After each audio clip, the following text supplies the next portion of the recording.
தேடும் இறைவனே, உம்மை நாடி வருகிறேன்.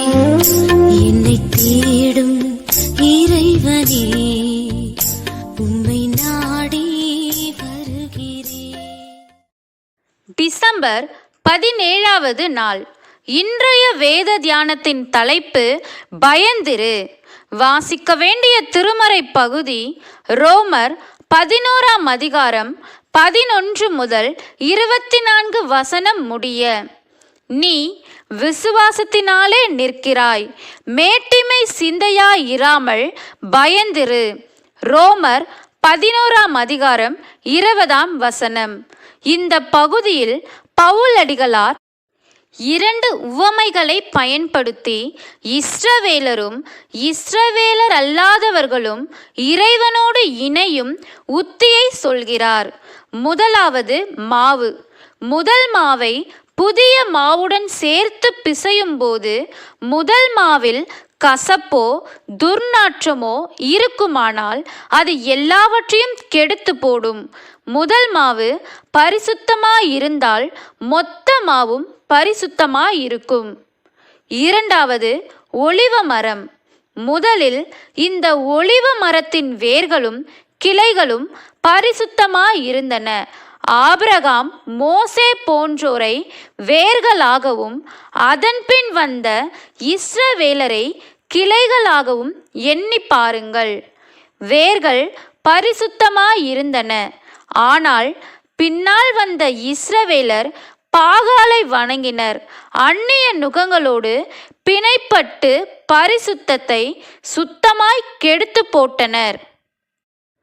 இந்நிலையில் தேவன் அந்த ஒலிவ மரத்தின் சில கிளைகளை முறித்து போட்டார். அதாவது இஸ்ரவேலரை தள்ளிவிட்டார். மாற்றாக காட்டொலிவ மரத்தின் கிளைகளை ஒலிவ மரத்துடன் ஒட்ட வைக்கிறார்.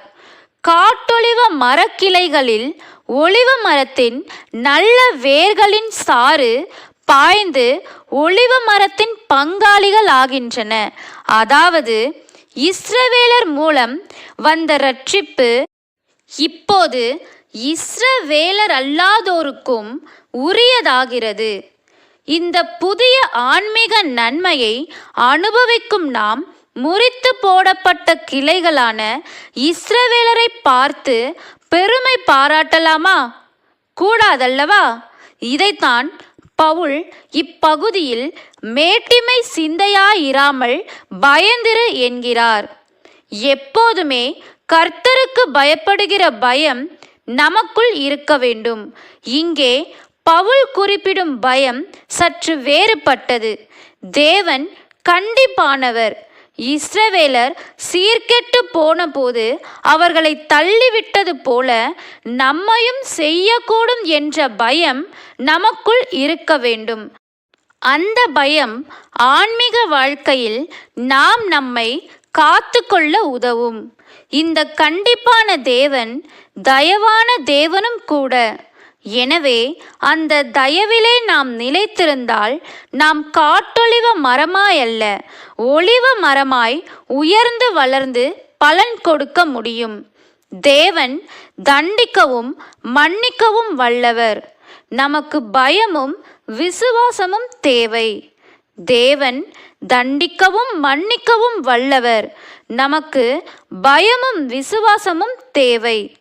ஜெபம். தேவனே, காட்டொலிவ மரமான என்னையும் சேர்த்து கொண்டதற்காக நன்றி. உம் தயவை நினைந்து நினைந்து நன்றி சொல்கின்றேன். ஆமேன்.